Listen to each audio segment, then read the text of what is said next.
here with Dave Brown and Morris Chestnut. Thank you guys for doing this interview with me. Dave, we are just hours away from one of the biggest nights, the Indie Night Film Festival.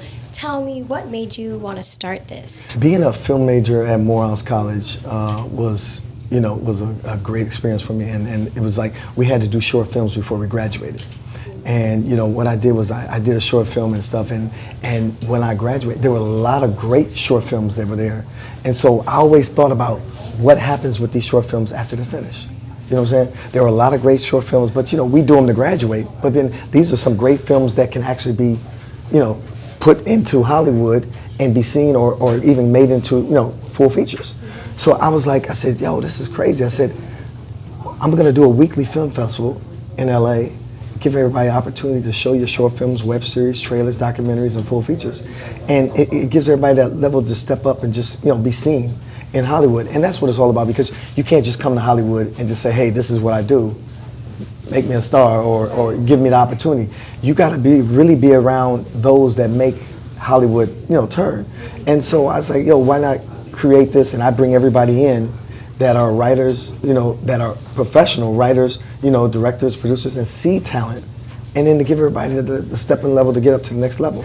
So I started, it's been 11 years now, so it's been a great opportunity for us all. Well, congratulations on that. Thank you. I would agree with that, because when I was in grad school, my capstone was actually in video, and I had to do a documentary.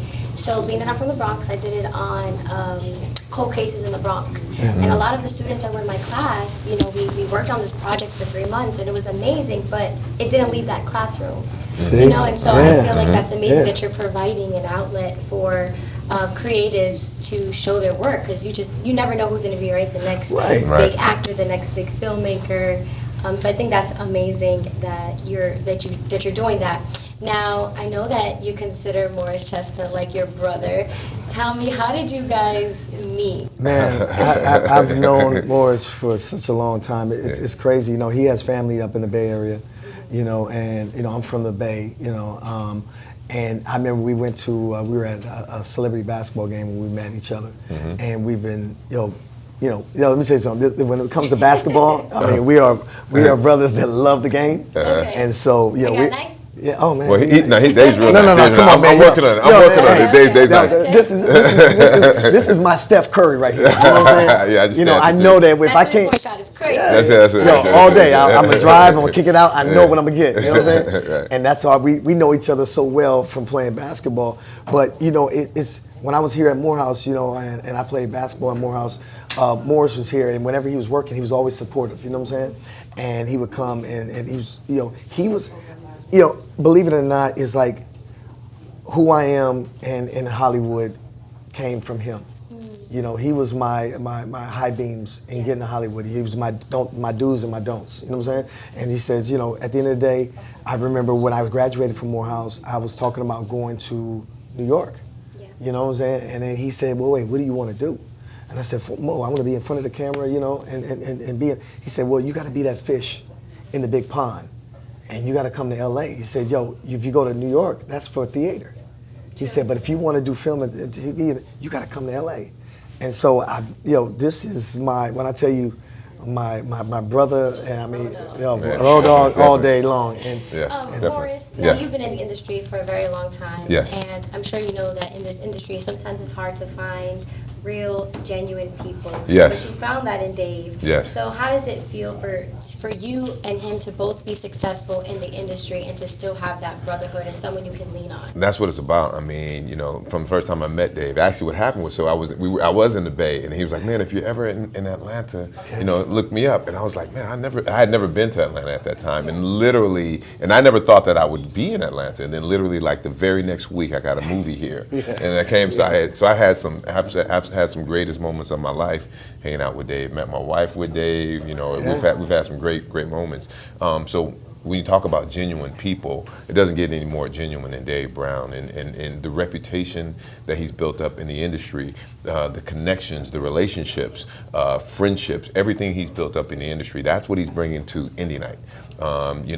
Anybody you talk to from Hollywood, from the top level actors, top level producers, studio executives, agencies, managers, they have great things to say about Dave Brown. That's why whoever comes out to Indie Night, when they ever participate in wherever we go, Chicago, New York, here in Atlanta, they're getting a great relationship with Indie Night and Dave Brown.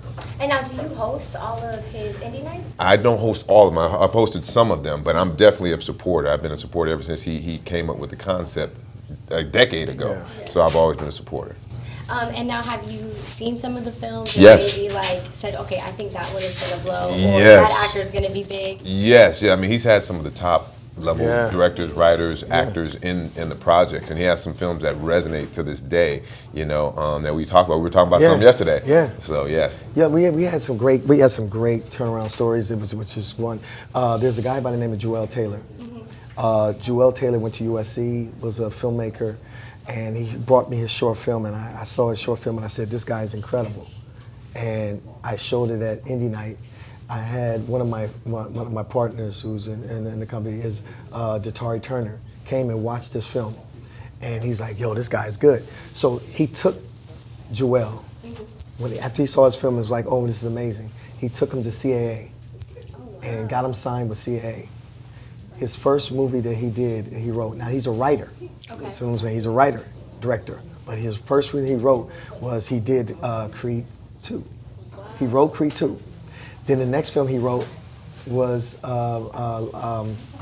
Michael Jordan's. We're talking about Air? No. Space Jam. Space Jam. Oh, Space Jam. He wrote Space Jam. It's LeBron now. Yeah, LeBron. I know that. I know, right? Look at me. I know. So he wrote, Space Jam, and then he came back to us, and they brought it to me, and it was like, because Jamie Foxx is one of my also great friends, and he was like, we have a script here that we want to do with Jamie, and he's the first-time director. All right, so he did this film, wrote it. He got all the studios behind it to where they were doing a bidding war. And so then I was able to get him with Jamie Foxx. He wrote the film. Not only did he write the film, but he directed the film. First-time director with an A-lister actor. And it's called They Clone Tyrone, which is coming out, And then now he's writing. I'm gonna let this out. I mean, I hope he ain't mad at me. But he's writing the next Star Wars. Oh wow, so that's huge. It's opportunities, and I always say this. And it started with you? Yeah, it started. And speaking of Tyrone, did you guys film some of that? Yeah, we filmed that here in Atlanta. Yeah, we did the Clone Tyrone here in Atlanta, and it was a great thing. And you gotta understand this. The talent nowadays is this. You have to go get these guys that are in college. That are great, graduate school, and you got to bring them out. And USC is the Harvard pretty much of filmmakers, and you got to go get these guys an opportunity because they're great. You think about it. There's a guy by the name of Stephen Capel that came out of Indie Night Film Festival, went to USC, and he's the one that exactly. Look at us. I just interviewed him. Came out of Indie Night, I was like, and I know that name. These guys are great, and you got to give them the opportunity. He did Creed as well. Yes, he did. He directed, So he directed, and Joel wrote it. And this is what it's all about, is giving everybody an opportunity. And there's a lot of people out there that are so great.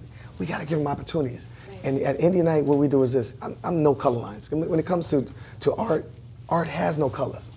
You know what I'm saying? So whether you're black, white, I show every film, every nationality film is because it's all about art. And art is all creativity, and let's see what you do, I showed one film at Indie Night, and this film got a standing ovation, which was crazy, and to get at a film festival. And then I brought out the director and the writer. He was 14 years old. Really? He shot the short film on his iPhone. And this is what I say is, there's no way that people can say that you don't have the money. Right. If you love the art, you create and you be around those that have like-minded, want to be there and want to do these films and make it work. And that's what I'm saying. No excuses. If you want to do it, do it. Right. Last question, really, really quickly. Sure. What advice would you give to upcoming creatives right now who are in that position where they want to create something, but maybe they need that extra motivation or are feeling kind of like, I'm hitting a wall? You know what? When you come to Hollywood, there's a certain word that comes to everybody's mind often. It comes a lot. Is no. No. And what we strive to give and introduce to everybody, no means next opportunity. Ooh, I like that. You know what I'm saying? You can't let people tell you that you're not going to make it or you're not going to be there. And that's what I look at when I started Indie Night Film Festival. They said, yo, it would never work. They said a weekly film festival would never work. I'm the first weekly film festival in the world. And I was like, why'd you say that? They said, because you'll never have enough films, so you wouldn't last. I said, no, my motto is this: why should you have to wait once a year to be seen It's true. and miss all this work in between? So we're giving everybody an opportunity to show your short films, web series, trailers, documentaries, and get to the next level. So don't let people tell you that you can't make it. If you strive and you want to do your homework, make it work. Morris, yeah. Yeah, for me, it's one of those things, you just have to do it. A lot of times I come across people, they say, well, I want to make a movie, or I want to be an actor. And my thing is, do it, because a lot of times, people, it's almost paralysis by analysis. They analyze and there's a lot of fear. But you have to take that first step. And you have to just go ahead and just do it. If you want to act, act. If you want to make a film like he says, 14-year-old makes it on his iPhone. Yeah. Just be creative. Don't let anyone tell you no, and just keep moving forward.